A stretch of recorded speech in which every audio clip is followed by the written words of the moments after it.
I stood in the doorway of what used to be my childhood bedroom, watching my sister unpack her designer suitcase into my space, while my mother smiled and said, "Claudia deserves this more than you ever did."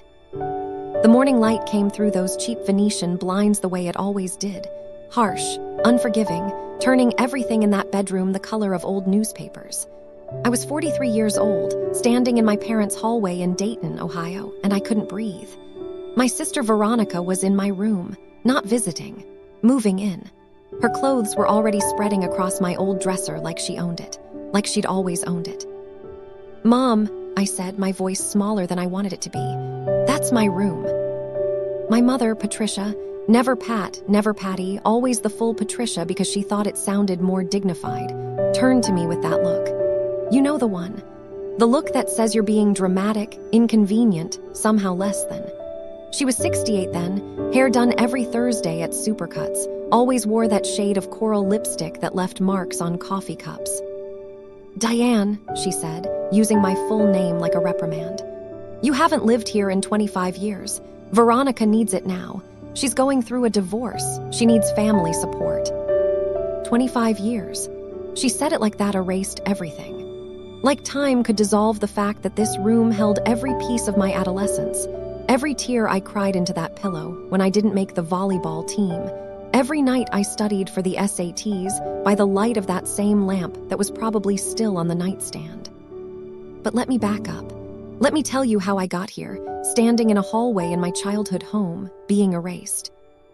My name is Diane Kathleen Morrison. I turned 43 last March, one of those birthdays nobody really acknowledges because it's not a milestone, just another year of being invisible. I'm telling you this story today because I need you to understand something. Sometimes the people who are supposed to love you the most are the ones who damage you in ways that never quite heal. And sometimes, the only way to heal is to show them exactly who you became without them.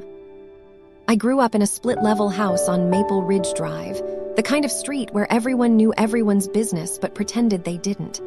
My father, Robert, worked at the NCR plant before it closed. My mother stayed home, joined the PTA, made casseroles for church potlucks. We looked normal. That was the whole point. Veronica was born when I was 7.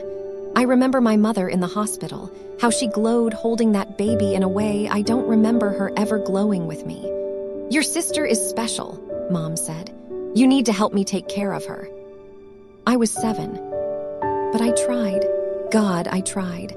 I helped with bottles, with diapers, with everything. I thought if I was good enough, helpful enough, maybe Mom would look at me the way she looked at Veronica. She never did. Veronica got ballet lessons. I got told we couldn't afford 2 sets of lessons. Veronica got a sweet 16 party at the country club. I got a cake from Kroger on my 16th birthday, eaten at the kitchen table with just the 4 of us. Veronica got a car for graduation, a used Honda Civic, but still. I got a card with $50 and a lecture about responsibility. "You're the strong one," Dad would say, like that explained everything. "Veronica needs more attention, you understand." I understood that I was convenient to overlook. I left for college, Wright State, because it was what I could afford with loans and a part-time job at Target, and I swore I would build something they couldn't ignore. I studied accounting because it was practical, because numbers made sense in a way people never did. I graduated with a 3.8 GPA. My parents came to the ceremony, but left early because Veronica had a dance recital. I was 22. I moved to Columbus for work, got a job at a mid-sized firm, lived in a studio apartment where the heat barely worked. I ate ramen and peanut butter sandwiches. I wore the same 3 work outfits on rotation. I saved every penny. Veronica stayed home. She went to community college for a semester, dropped out, worked part-time at a boutique. She dated a guy named Travis who sold insurance and drove a Mustang he couldn't afford. At 25, she married him in a wedding that cost $18,000. I know because Mom told me, beaming. I'd offered to help pay. Mom said they had it covered. I was not asked to be a bridesmaid. At the reception, drunk on champagne she didn't pay for, Veronica hugged me and said, "I'm so glad you could make it, Diane. I know you're busy with your little job." My little job. I was a senior accountant by then. I was making $60,000 a year. I had paid off my student loans. But sure, my little job. The years moved the way years do when you're building a life alone. I worked. I saved. I dated occasionally, nothing that stuck, because I think part of me had learned early that I wasn't the kind of person people kept. I bought a small house in Worthington in 2009, right after the market crashed. A foreclosure needed work, but it was mine. I renovated it myself on weekends, YouTube videos teaching me how to tile a bathroom, how to install light fixtures. I invited my parents to see it once.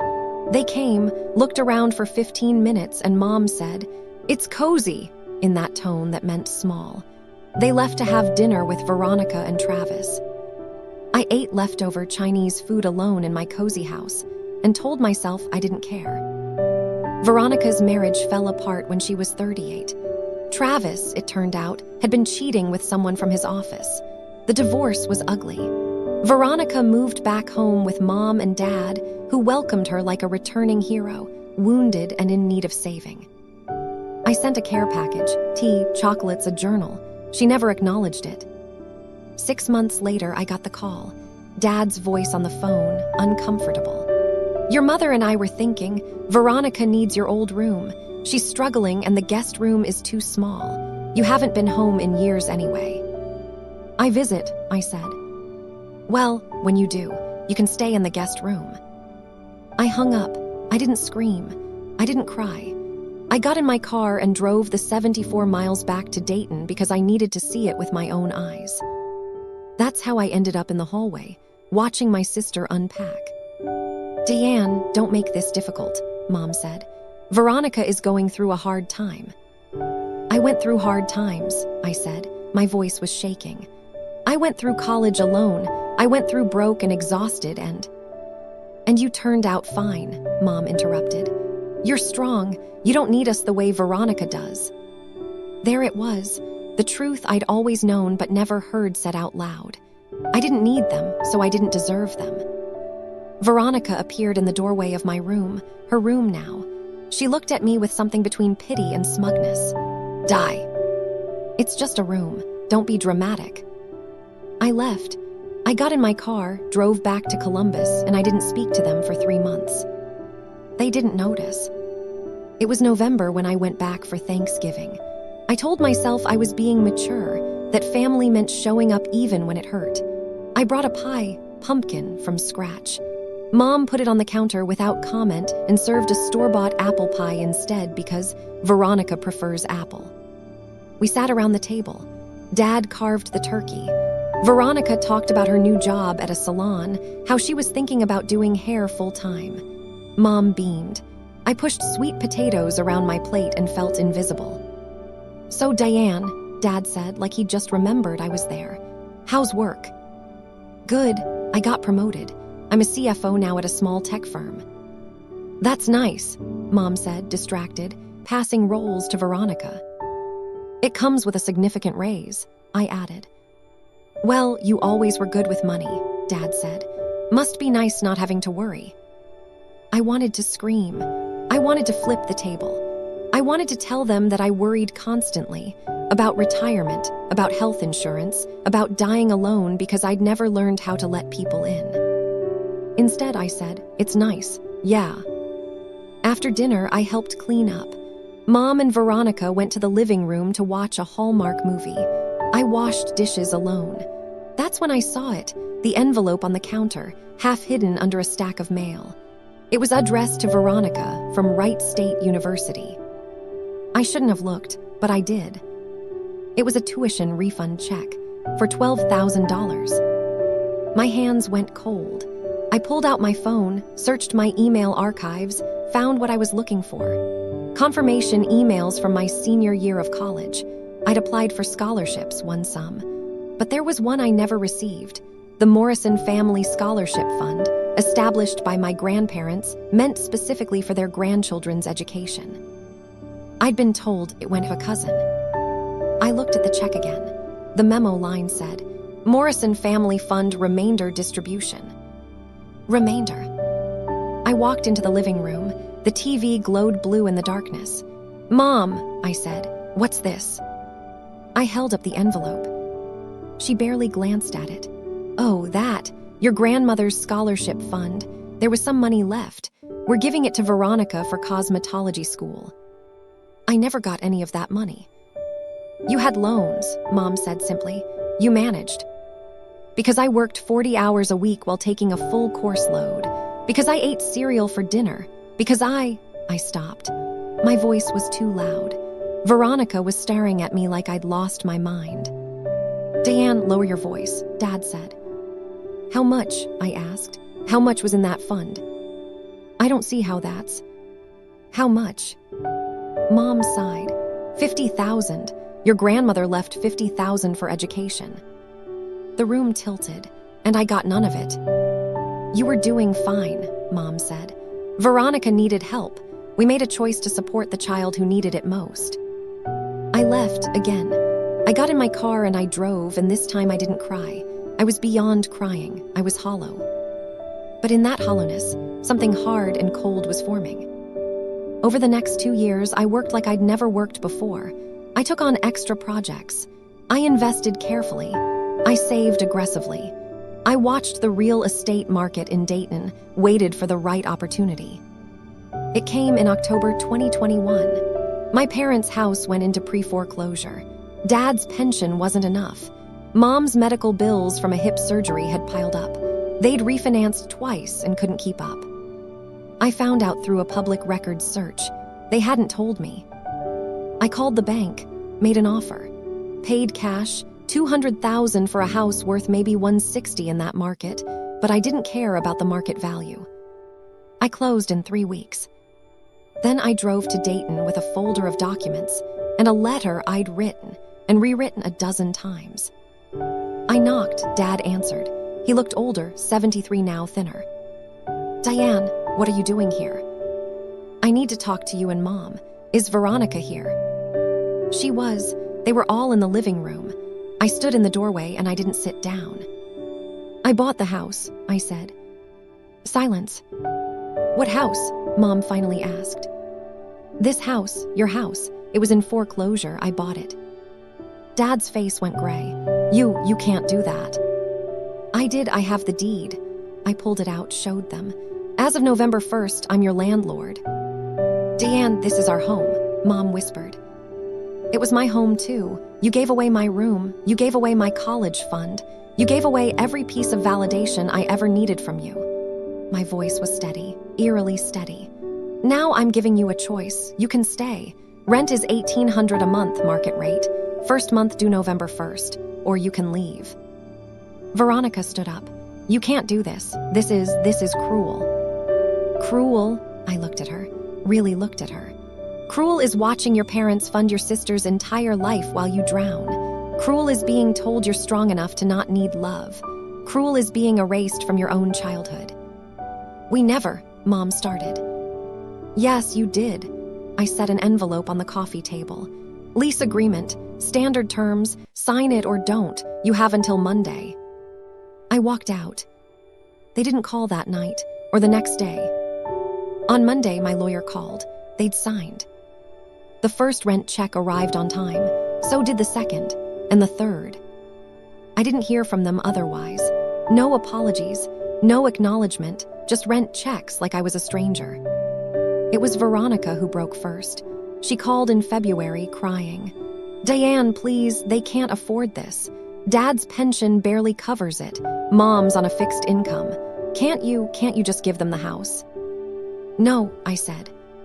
"But they're your parents. And I'm their daughter. Funny how that didn't matter before."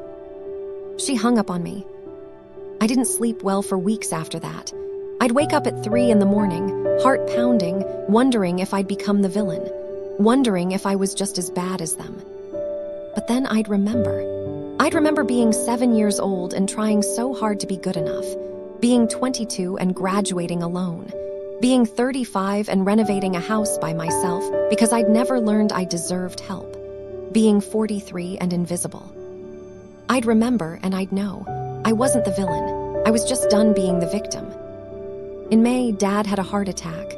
Not serious, a warning, the doctors called it. Veronica called me from the hospital, frantic. You need to come, you need to fix this. Fix what? This situation. The house, the rent, it's killing him, the stress. The stress of paying for housing, the stress everyone has. Tell me, Veronica, where were you when I was stressed? When I was working myself to exhaustion? That was different. No, I said quietly. It wasn't, you just didn't care. I did go to the hospital. I went because, despite everything, I needed to see him. To make sure he was okay. He was in a bed, hooked to machines that beeped steadily. Mom sat beside him. Veronica stood by the window. They all looked at me like I was a stranger. Hi, Dad, I said. He turned his head. His eyes were wet. Diane, you came. Of course I came. I'm sorry, he whispered. I waited. I'm sorry we didn't see you. I'm sorry we made you feel like you didn't matter. You did. You do. I wanted those words to fix everything. I wanted them to erase decades of hurt, but words don't work like that. I know you're sorry, I said, but sorry doesn't give me back my childhood. Sorry doesn't give me back the years I spent thinking I was unlovable. What do you want? Mom asked. Her voice was small. I want you to understand what you did. I want you to see me. We see you, Veronica said. No, you see what I became despite you. You see that I'm useful now, that I have money and resources. You see a solution to your problems. I looked at each of them. But do you see the daughter who needed you? Do you see the sister who tried so hard to be enough? No one answered. I stayed for an hour. I held Dad's hand. I made small talk. But when I left, nothing had changed. They kept paying rent. I kept cashing checks. A year passed. Then last month, something shifted. I got a card in the mail, hand-addressed, Mom's looping handwriting. Inside was a letter. Diane, I've been thinking about what you said in the hospital. Your father has too. We've talked about it more in this past year than we talked about anything real in decades. You're right, we didn't see you. We told ourselves we were doing what was fair, what was needed, but really we were just choosing the easier path. Veronica demanded attention. You didn't, so we gave her what she demanded and we ignored what you needed. That was wrong. It was cruel. It damaged you in ways I don't think we fully understood until now. I can't give you back those years.